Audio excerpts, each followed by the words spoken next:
राम राम। हरे कृष्णा। तो अभी अधिक मास चल रहा है, तो मैंने सोचा कि थोड़ा अधिक मास के, वैसे सारे भक्तों को पता ही है कि नाम ही अधिक मास है तो अधिक भक्ति करना चाहिए हमको इस महीने में। और जितना अधिक हम करेंगे तो उसका हमको लाभ तो मिलता ही है, क्योंकि जो भी भक्ति करते हैं अधिक मास में वो मल्टीप्लाई होता है बहुत सारा, थाउजेंड्स ऑफ टाइम्स अगर बोल सकते हैं अभी। और कार्तिक मास से भी इसको ज़्यादा महत्व दिया गया है, क्योंकि 3 साल में एक बार आता है पुरुषोत्तम मास।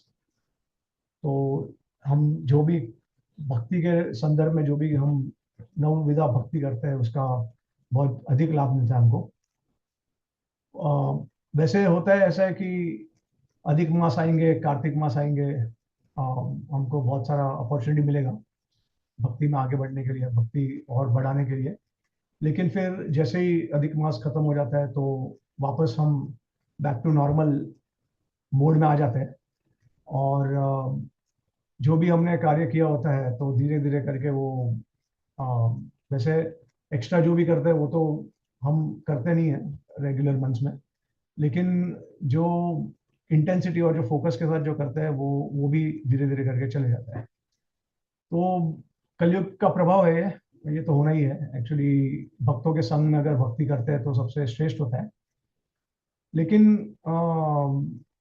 जो जो भी हम करते हैं तो वो क्या होता है कि अभी जैसे उदाहरण के तौर पे, हमारा भक्ति में तरक्की होता नहीं है जिस प्रकार से हम जो भी कुछ एक्स्ट्रा भी हम करते हैं कोई पर्टिकुलर महीने में, या कोई पर्टिकुलर एकादशी के दिन हो या जन्माष्टमी के दिन हो।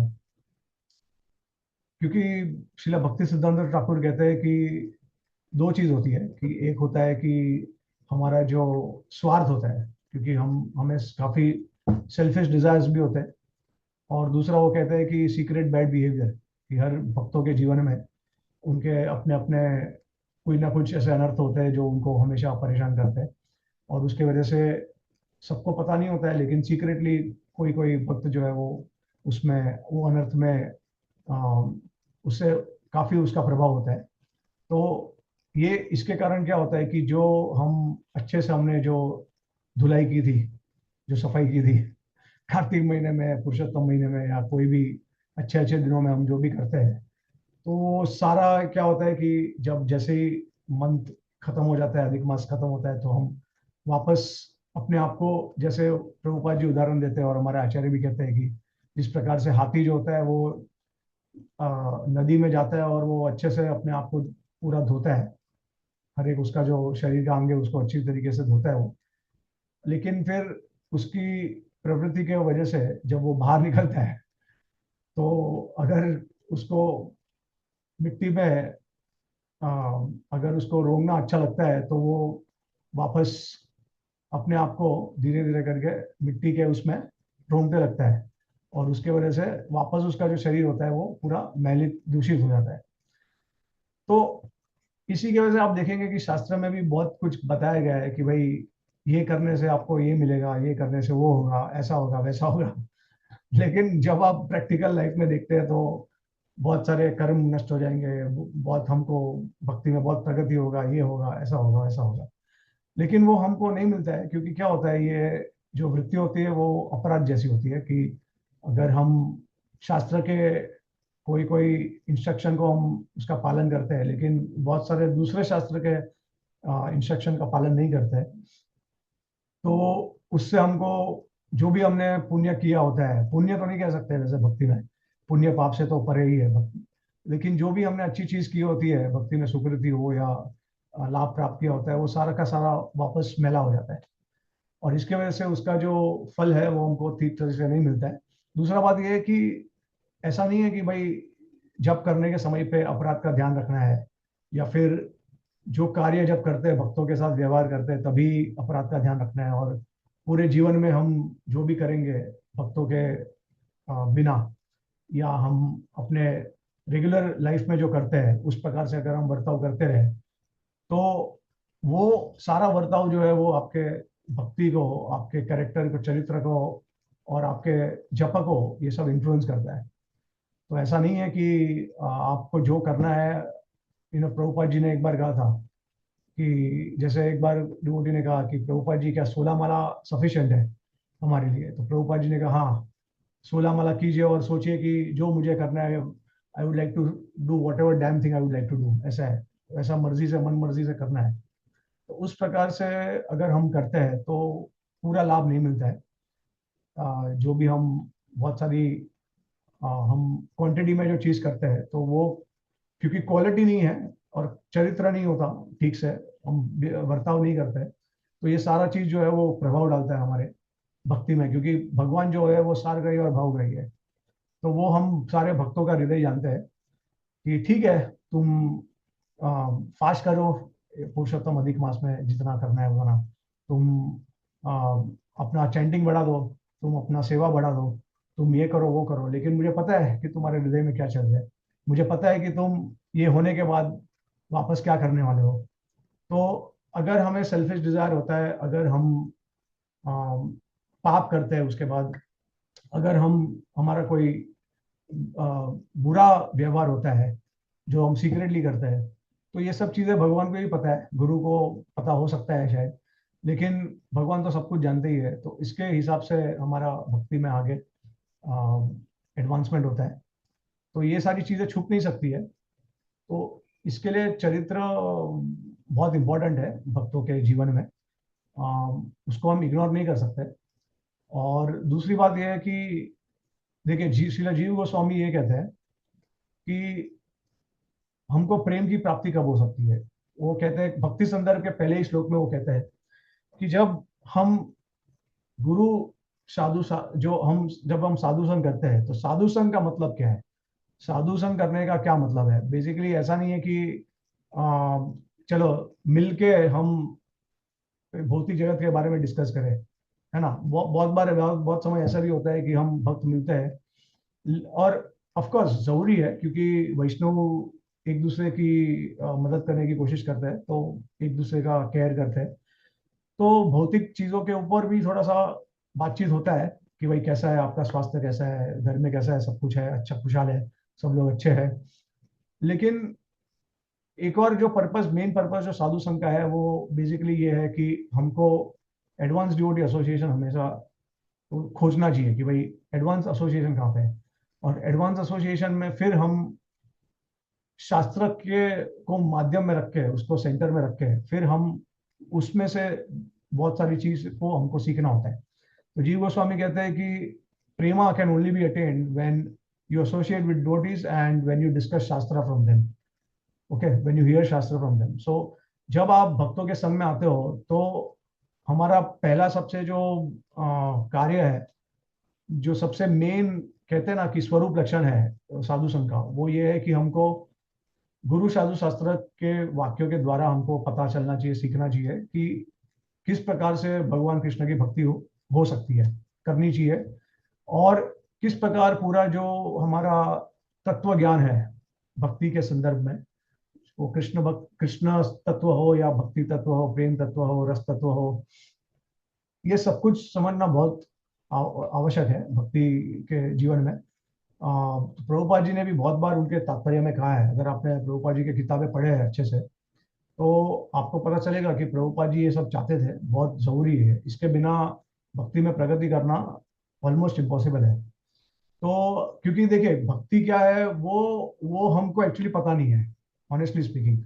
हाँ ठीक है, हमको वैष्णव, वरिष्ठ वैष्णव से सुनने मिल गया कि श्रवण करना है, कीर्तन करना है, नवविधा भक्ति जो है वो हमको करनी है, लेकिन वो किस प्रकार से करनी है, कब, क्या करना है, किसको ज्यादा प्रायोरिटी देना है, किसको कम इंपॉर्टेंस देना है, क्या एटिकेट्स है भक्ति में, उसके बाद जो हमारे को ज्ञान चाहिए समझने के लिए, तो वो बहुत जरूरी है, क्योंकि बिना ज्ञान तो देखेंगे आप, तो फिर गुरु की कोई आवश्यकता नहीं है, क्योंकि पूरा जो प्रोसेस है हमारा, मतलब अगर हम सिर्फ भक्ति के अंगों को देखें तो वो तो शास्त्र में उसका वर्णन है ही, श्रवणम कीर्तनम स्मरणम पद सेवनम वंदनम अर्चनम दास्यम साख्यम आत्म, ये नौविधा भक्ति है, वो तो शास्त्र में है।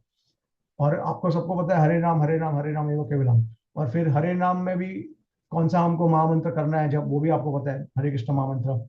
लेकिन फिर वो जब हम क्या सही कंसेप्शन के साथ कर रहे हैं, सही मेंटालिटी के साथ कर रहे हैं, उसका मतलब क्या है, हरे कृष्ण महामंत्र जप करने का मतलब क्या है। क्योंकि जब इस्कॉन में हम पहली बार शुरुआत में जुड़े थे, तो हमको ऐसा लग रहा था कि हरे कृष्ण महामंत्र का जो मतलब है कि है वो, जैसे उदाहरण के तौर पे मुझे ऐसा लगता था कि, क्योंकि मैं गुजराती बैकग्राउंड से हूँ, तो मुझे जय श्री कृष्ण करके लगता था। हरे मतलब जय श्री कृष्ण, और हरे मतलब जय श्री, और कृष्णा मतलब कृष्णा, राइट। तो बाद में पता चला शिला प्रभुपाद जी के बुक्स पढ़ने के द्वारा, भक्तों से सुनने के बाद, कि हरे जो है वो एक्चुअली राधा रानी है। तब तक तो पता भी नहीं था कि हरे मतलब राधा रानी है।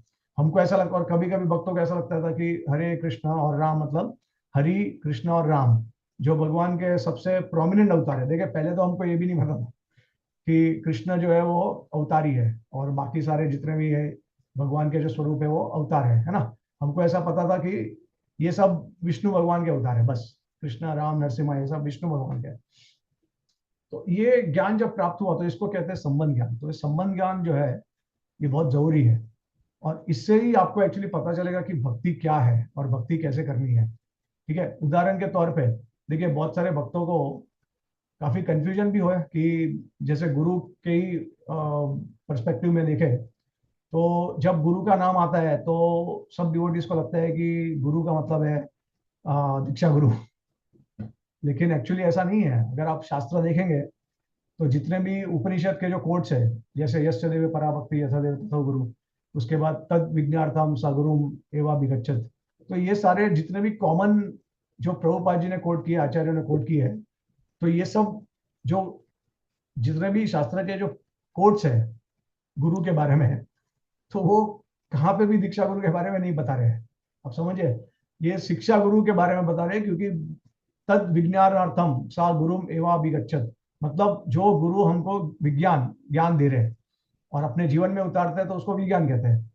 तो जो भी हमको नॉलेज दे रहे हैं, तत्व ज्ञान दे रहे हैं, इसलिए आप देखेंगे कि गीता में भी भगवान जो तद विधि प्रणिपतेना परिप्रश्नेना सेवा है, तो उपेक्षित ज्ञानम, अभी उसमें दीक्षा का वर्णन है, दीक्षा का बताया गया है, लेकिन उसमें जो मेन एलिमेंट्स है भक्ति के, वो क्या है, जो गुरु डिसाइपल रिलेशनशिप है, वो है तद विधि प्राणी प्रत्येना परिप्रत्येना परिप्रश्नेना सेवाया, परिप्रश्नेना प्रश्नेना सेवाया, ये उसका मेन एलिमेंट है।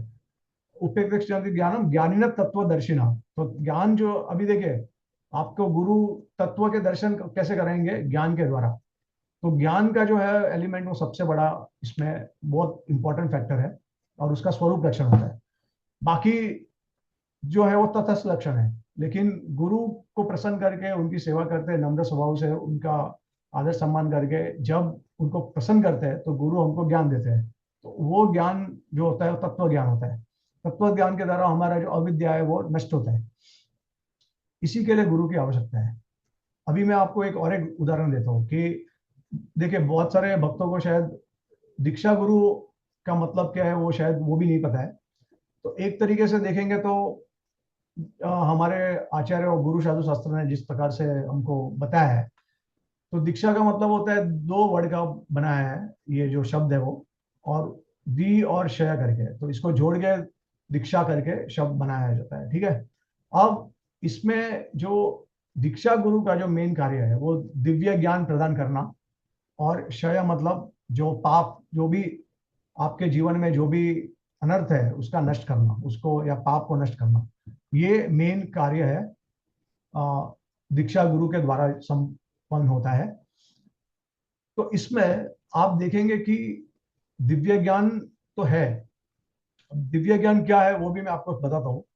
और साथ साथ में श्रील जीव गोस्वामी ये भी कहते हैं कि ये जो दिव्य ज्ञान के साथ साथ में जो आपका पाप का जो नाश होता है, तो वो कैसे होता है, किस प्रकार होता है, तो गुरु आपको एक दीक्षा मंत्र देते हैं।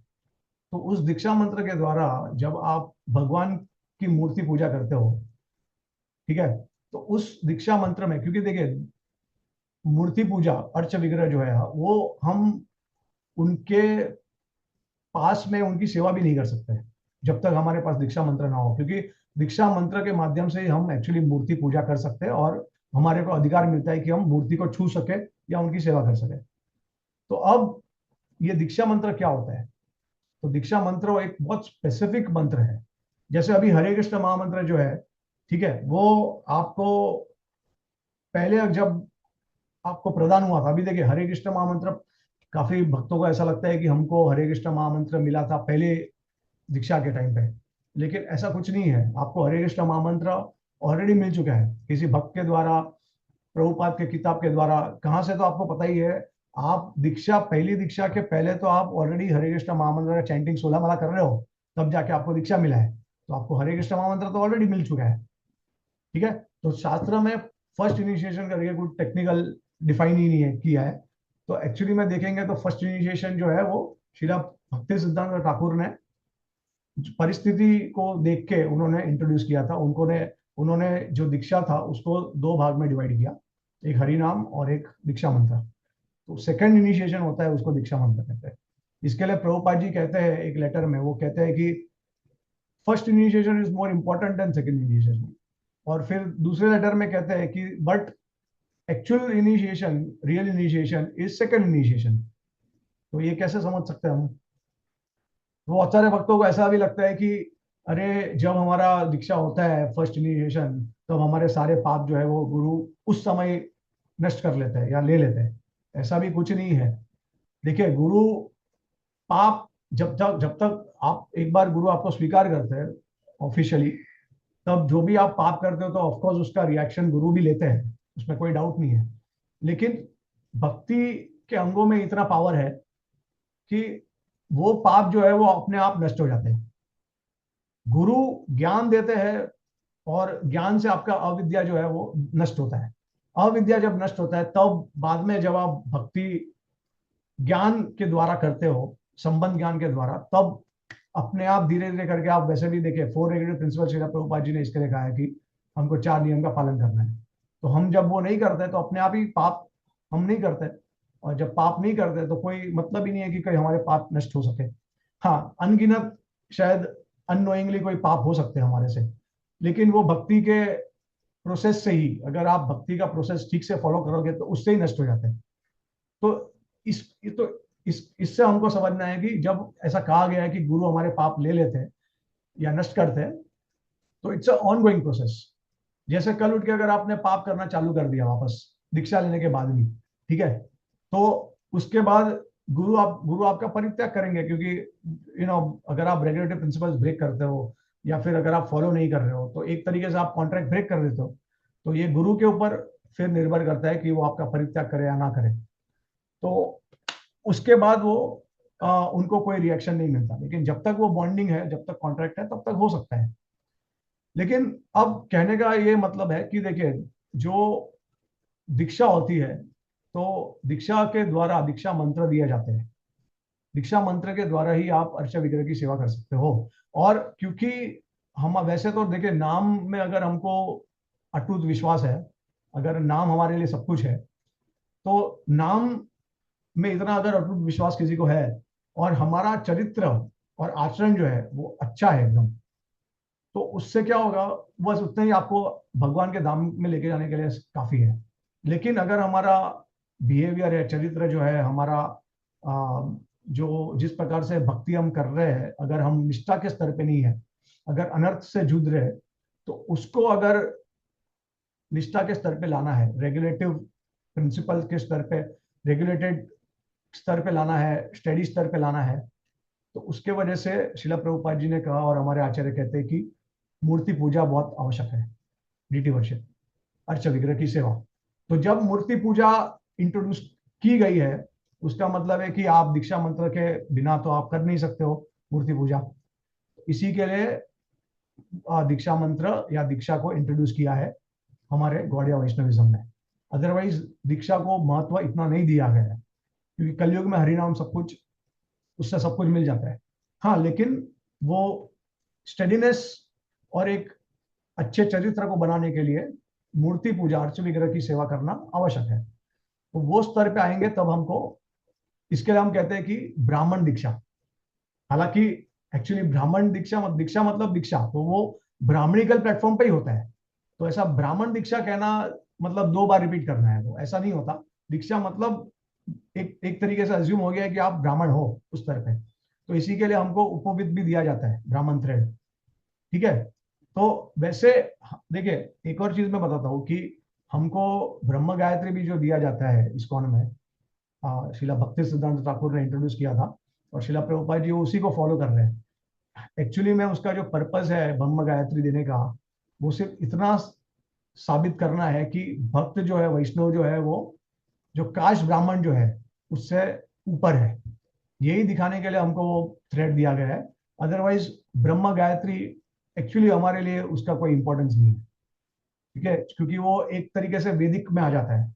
लेकिन हम जो फॉलो करते हैं कलयुग में, जो होता है विधि, वो होता है पंचरात्रिक विधि। अगर कलयुग में कोई पंचरात्रिक विधि के द्वारा दीक्षित नहीं हुआ जाता है, तो उसका उद्धार होना मुश्किल है, तो चाहे वो जन्म से ब्राह्मण भी क्यों ना हो।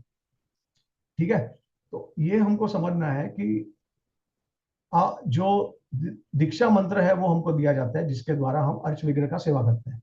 और दीक्षा मंत्र देने का मतलब ये है कि आपको उसके साथ में दिव्य ज्ञान दिया जाता है। तो अब क्या दिव्य ज्ञान, क्या उसका मतलब क्या है कि देखिए, अभी जो हरे कृष्ण महामंत्र है वो जनरल महामंत्र है।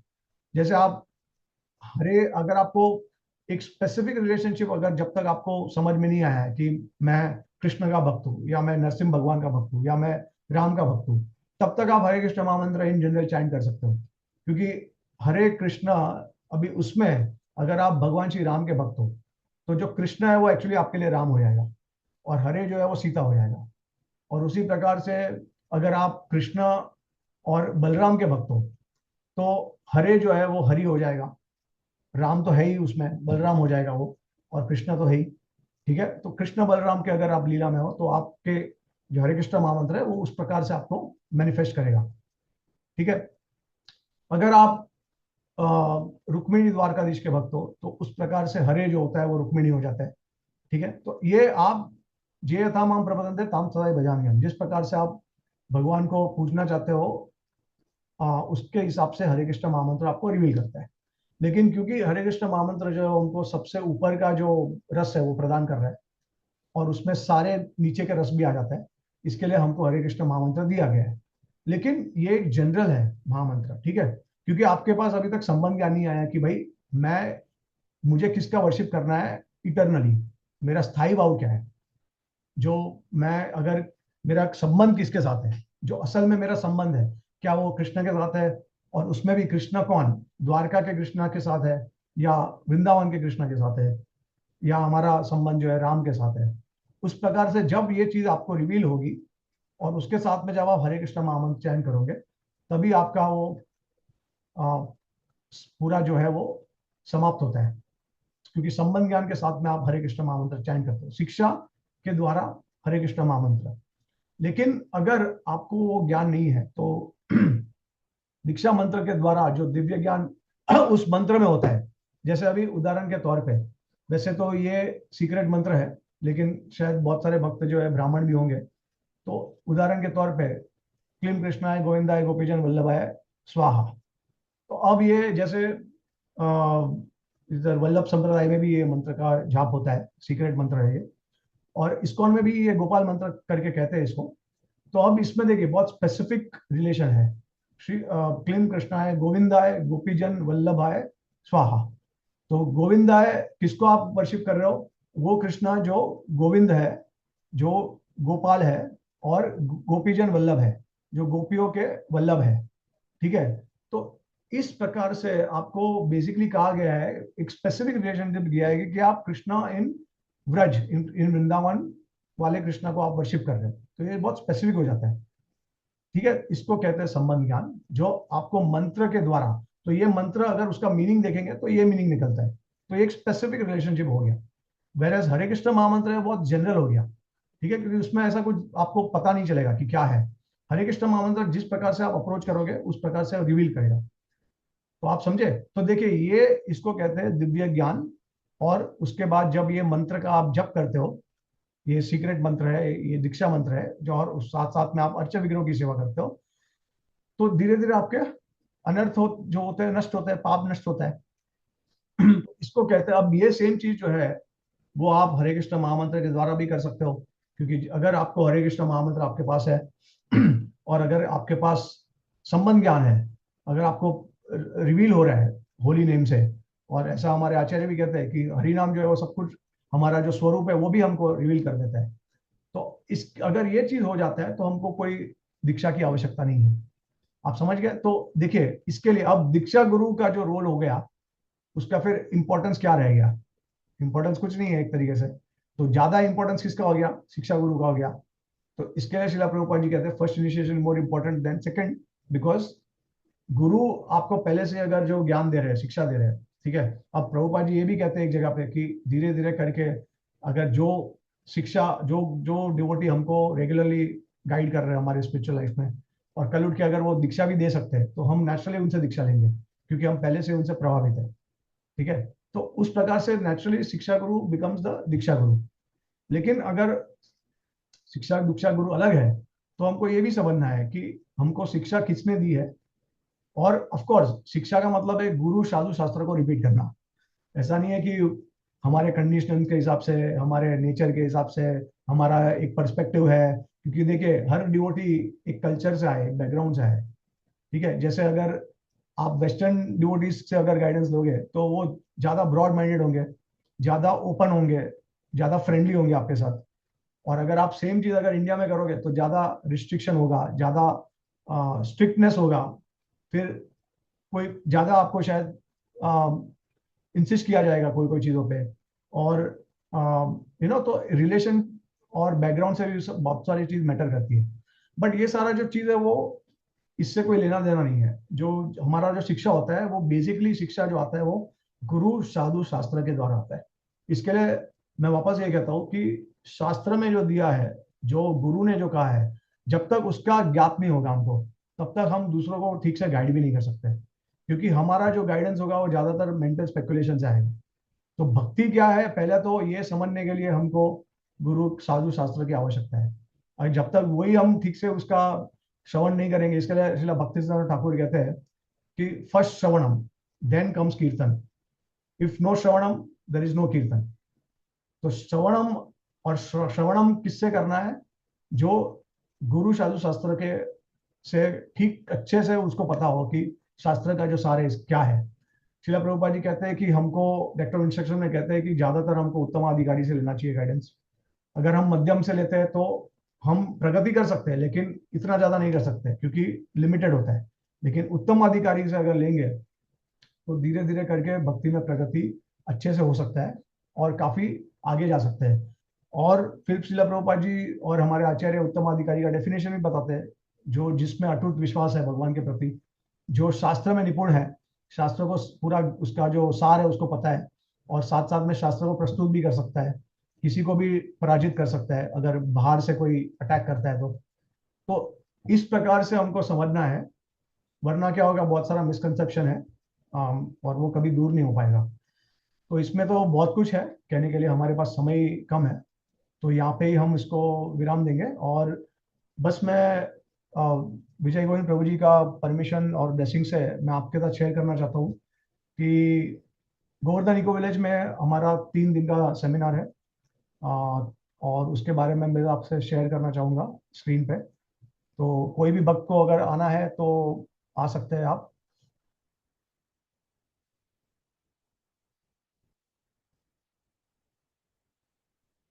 जहाँ पे हम, इसमें हम ये जो सेमिनार है उसमें हम नाम तत्व, धाम तत्व और ब्रज लीला, वो पूरा हम इसके बारे में चर्चा करने वाले हैं डिटेल में, क्योंकि 3-3 घंटे के सेशन होंगे। तो बहुत सारे जो मिसकंसेप्शन है हमारे दूर हो सकते हैं, और बहुत सारा हमको अच्छे से चीज़ें पता चल सकती है।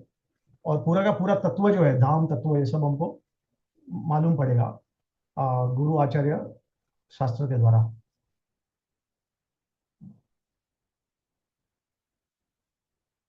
तो ये आप देख सकते हो कि हरे कृष्णा। दंडवत प्रभु जी।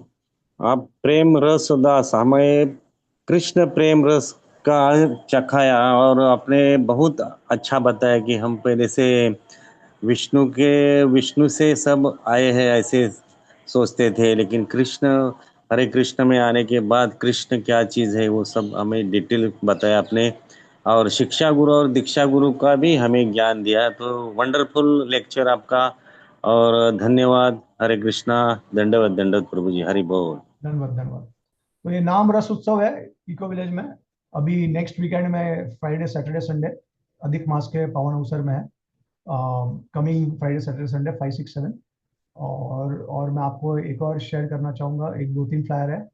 कोई भक्त को अगर आना है तो आ सकते हैं। ये बुकिंग और ये रजिस्ट्रेशन का इंफॉर्मेशन है। और जो टॉपिक्स वो हम लेने वाले हैं वो ये होंगे।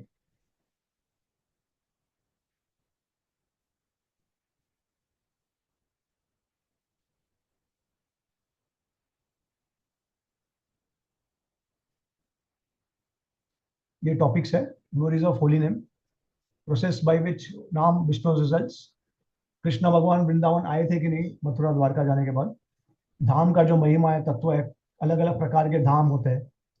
तो हमारा मंदिर धाम है, फिर भौम वृंदावन है, उसके बाद भक्तों का हृदय धाम है, फिर गोलोक वृंदावन। तो इसमें क्या अंतर है, क्या सिमिलैरिटीज है, किस प्रकार से धाम अपने आप को रिवील करता है, जैसे भगवान के नाम और भगवान अपने आप को रिवील करते हैं। और व्रज लीला जो हम एंड में करेंगे, पूरा मैं आपको व्रज के वनों में लेके जाऊंगा, पूरा व्रज मंडल परिक्रमा करेंगे हम। और जितने भी इम्पोर्टेंट लीला है हम उसके बारे में डिस्कस करेंगे। तो ये इसके बारे में ये है। और मुझे एक और बस आपसे ये शेयर करना था कि अगर किसी डिवोटी को ज्वाइन करना है तो वो कर सकते हैं रजिस्टर। और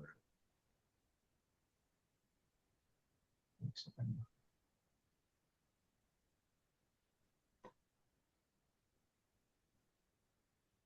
ये उसके चार्जेस है। एसी नॉन एसी रूम में जो भी है गोवर्धन इको विलेज ने आयोजित किया है।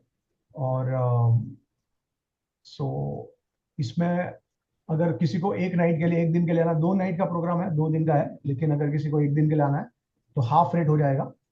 तो आप एसी नॉन एसी रूम में आपको अलग अलग, तो अगर कोई एक दिन के लिए भी आता है तो उसको 3 कथाएं तो अवश्य सुनने मिलेगी, जो सैटरडे मॉर्निंग को होगा 10 से 1, और सैटरडे को शाम जो दोपहर को 3 से 6 होगा, और संडे मॉर्निंग जो हमारा फाइनल सेशन होगा वो 10 से 1 होगा। तो ये 3 तो आपको सुनने मिलेंगे, और जो 2 दिन के लिए आ रहे हैं उनको नाम तत्व के ऊपर भी मिलेगा जानकारी। तो फ्राइडे को वो 3 से 6 का होगा सेशन। तो ये आप डिटेल्स मैंने शेयर किए, अगर किसी को आना है, इंटरेस्ट है तो आप संपर्क करके ग्रुप बना के भी आप रहेंगे, शेयर करेंगे तो बहुत सस्ता पड़ सकता है। ठीक है, तो सभी भक्तों को मैं धन्यवाद देना चाहूंगा कि आपने मुझे मौका दिया। और सारे भक्तों को मेरा धन्यवाद प्रणाम।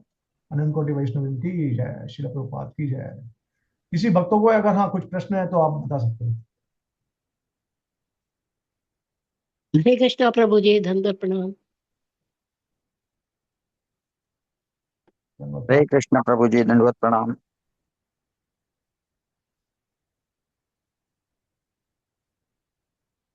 ओके, कुछ प्रश्न नहीं है किसी को?